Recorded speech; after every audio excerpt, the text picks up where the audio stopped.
Bonjour et bienvenue à tous pour la première chronique de Cinéma Extrême.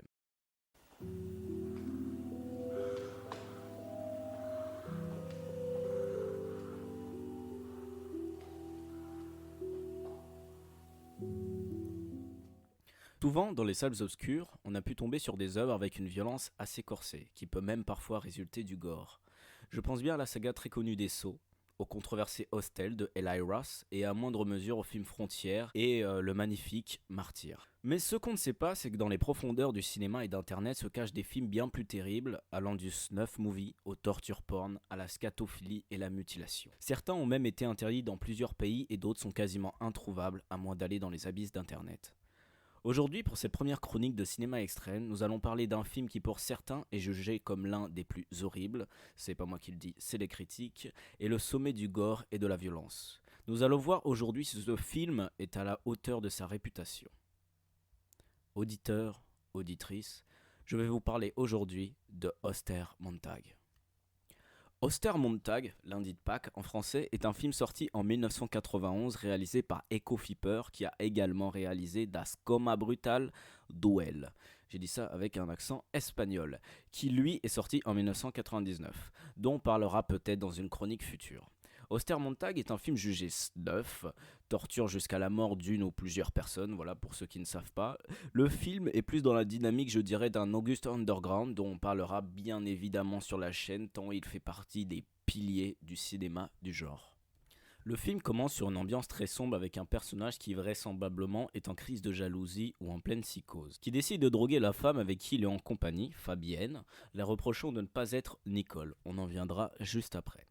Car celle-ci ne l'aimerait pas comme il le souhaiterait, et là en vient un début de torture avec une pénétration anale faite avec une aiguille de couture et quelques coups de fouet au même endroit. Ce qui ne va pas sans rappeler le côté bondage dont la photographie de la scène fait plus ou moins écho. Le film ne se suit pas réellement dans l'ordre, ce qui peut ajouter un côté étrange et dark tape. Je dirais plus ou moins que le film est segmenté en deux parties. La première se concentre sur l'antagoniste, et je mets bien l'accent là-dessus, où on pourra voir les sévices infligés à sa victime et être témoin de sa tourmente. La deuxième partie, si je ne puis dire, on se concentre sur trois antagonistes, un groupe d'amis complètement dérangés et sadiques qui vont se donner à cœur joie de torturer leurs victimes, qui elles sont toutes des femmes, ce qui est souvent coutume du genre, dont leur inspiration viendrait d'une cassette appelée Ostermontag. Nous aurons droit tout au long du film des scènes de torture et même de meurtre, toutes ignobles les unes que les autres, qui laissent tout paraître où le spectateur n'est pas laissé pour compte.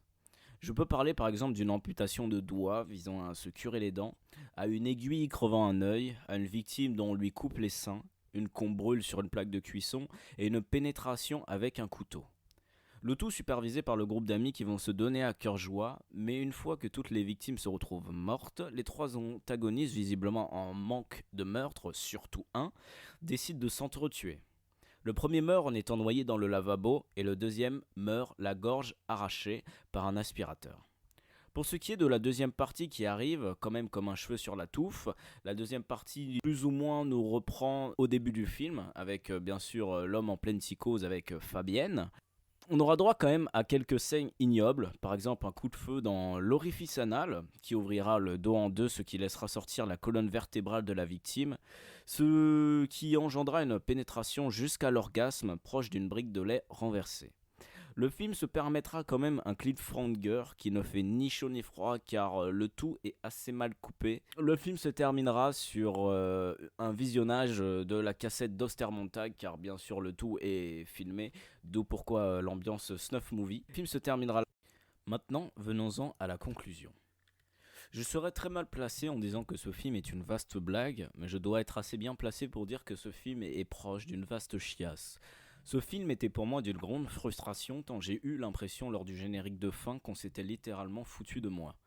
Le film a l'apparence d'un film réalisé par trois lycéens, lambda.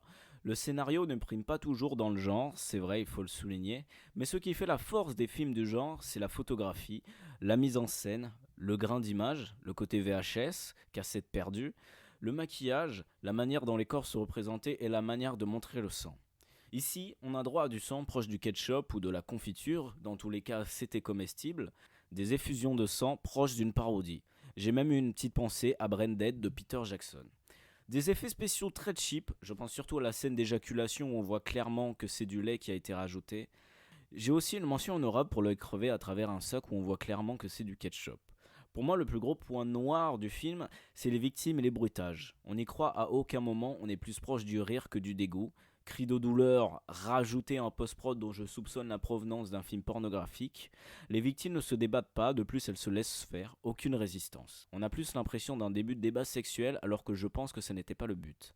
Il n'est pas impossible de mélanger la torture et le sexe. Je peux par exemple citer Sadie Scream qui lui mélange les deux, malgré que le côté sexe et torture soit légèrement, voire même beaucoup forcé. Le mélange fonctionne comparé à Ostermontag. Je soupçonne même les victimes de rigoler derrière leur masque. Ce film jouit, comme l'antagoniste dans la scène de fin, d'une réputation solide et est considéré comme l'un des piliers du genre, voire même par certains le père de tous. Ce qui peut attiser par exemple la curiosité. C'est d'ailleurs comme ça que je me suis fait avoir. Le film surprend peu et les effets spéciaux gâchent complètement l'ambiance et donnent l'impression d'une parodie. Tumbling Doll of Flesh, voire même Guinea Pig 1, tabasse 15 000 fois ce film sur ce qu'il veut montrer. Joyeuse Pâques. Je vous remercie d'avoir écouté la première chronique de Cinéma Extrême. On se retrouvera la semaine prochaine ou dans 2 semaines, tout dépend, sur une critique, cette fois-ci d'un court-métrage qui s'appelle After Mars. Bonne soirée à tous.